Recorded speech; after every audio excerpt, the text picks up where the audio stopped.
her and then pureed her body in a blender. Yes, you heard that right. After killing her, her husband used a jigsaw and garden shears to cut her body into pieces and then put those pieces into a blender. Welcome to CSL TV, and I just hope you guys are having a beautiful, blessed day. Now, if you're new to the channel, this is just a review, a reaction, as well as informational channel. Hopefully the informational part help you in some way out, and we just watch stuff that goes on in the world and talk about them. And I just got to say thank you to the people who have more knowledge of what we watching and give us a little input of what's going on. And I also got to thank the people that's been rocking with your boy, because you could be somewhere else trying to find these videos, but yet you rocking it out with CSL TV, and I just got to say I appreciate that. And y'all already know, for those behind, here's a hint. Leave early next time, because my behind won't help you. You get into a car accident because you're not paying attention, you're texting and driving what's against the law, you can hurt somebody. And as you guys can see, this sticker is showing y'all what could simply happen if you don't pay attention and give yourself enough time. So, with that being said, I just hope you guys are having a beautiful, blessed day. And remember, just because you might feel some type of way, somebody else got a loved one they got to go home to. This is Justin, and he's on trial for murder, and he just admitted to beheading his own father. A few months back, Justin posted a disturbing video to YouTube that we can only show a small part of because police say he goes on to show the severed head of his 68-year-old father, Michael. He accused his dad of being a traitor and resisting a citizen's arrest, and made a call to arms for American patriots to rise up and join his so-called militia. He offered a $1 million bounty in the video for the killings of several high-profile officials, including FBI Director Christopher Wray and Attorney General Merrick Garland. Prosecutors argued that Justin Moan's rantings echoed QAnon conspiracy theories, claiming that woke mobs were destroying the country. He'd previously filed a lawsuit against the United States government, claiming he was disadvantaged in his job search because of his education and race. He was just caught on video outside court saying this: "The federal government has betrayed America. They're destroying the country, and we have to do something to take our country back." What does killing your father have to do with that? Well, he was a federal employee and betrayed me. I was trying to perform a citizen's arrest. He resisted that citizen's arrest. It's lawful to use deadly force in that event. The gruesome discovery was made by his mother when she returned home and found her husband's headless body. Investigators also found the severed head in a plastic bag placed inside of a cooking pot in a bedroom. Something is clearly off with this guy, but this is just more evidence of how extremist beliefs can lead to real-world violence. Thanks to the right-wing media ecosystem and Donald Trump, who regularly retweets shit like this, conspiracy theories and anti-government rhetoric have become more common, often encouraging acts of violence in a society divided by politics, inequality, and poverty. That is what you call a disturbing story to have to hear about a son beheading his father because he couldn't do a citizen's arrest or anything that's stupid as fuck, as we just heard.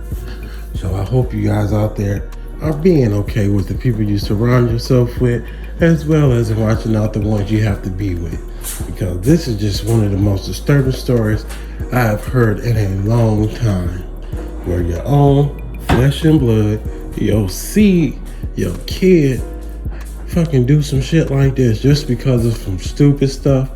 And then this guy gonna talk about some militia. I mean, goddamn, I know the world is going through it, and you know what I'm saying, a lot of people are having issues, but shit, this guy mental health problem is something I feel like you can't really solve because he is too far gone. And to be able to admit to something that you did like that, and comfortably, confidentially, all that other shit, you said that with pride, like it was something to be proud of. You feel me? So I just feel bad for anybody who got to surround themselves with hateful, negative people. I myself know what that feels like, and I try my best to stay away from it because it is so draining on your soul, and it is very tiring.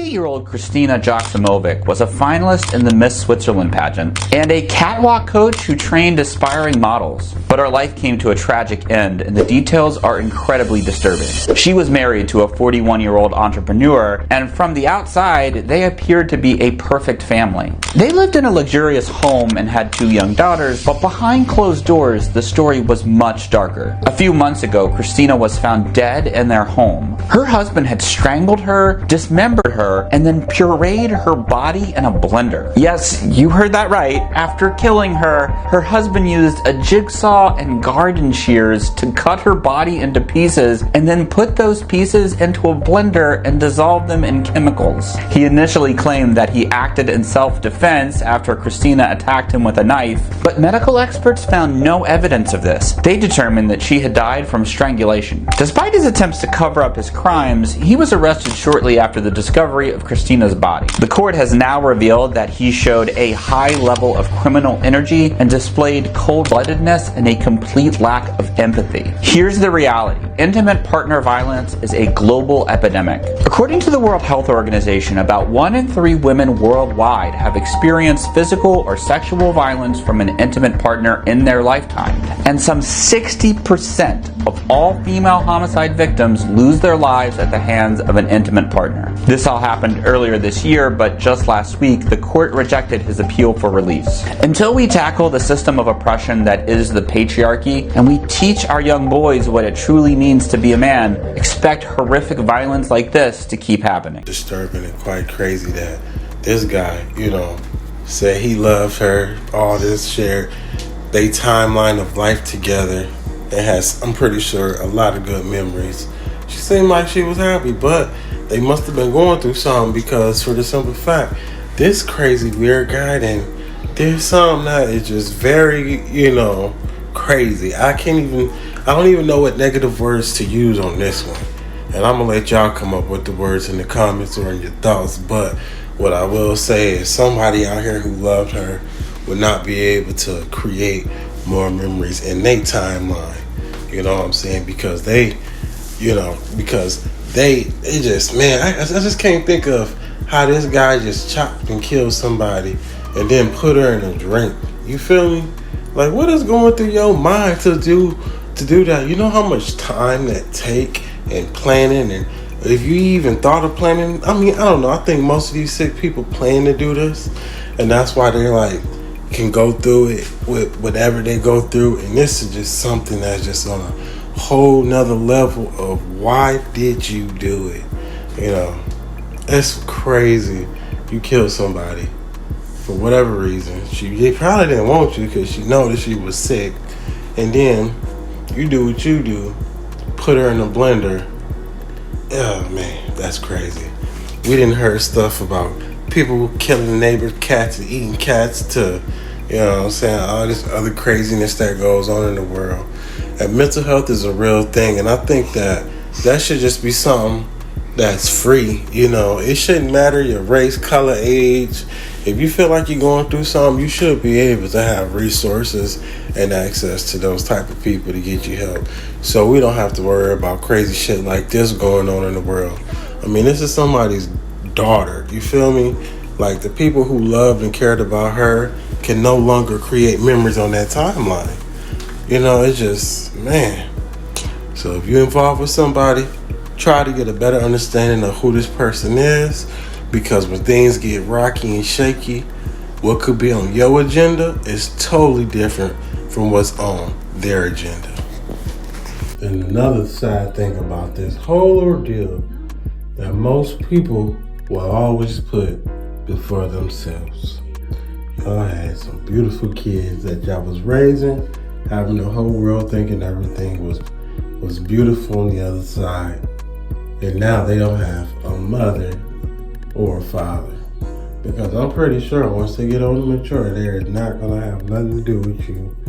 And I don't know how this situation work out in these type of situations, whether you never can talk to your kid. I know you ain't got custody, but I don't know how this stuff work. I hope I never have to be, be like, oh, I know this and that because of somebody I know was involved in it. I don't want to know anybody that's involved in anything like this.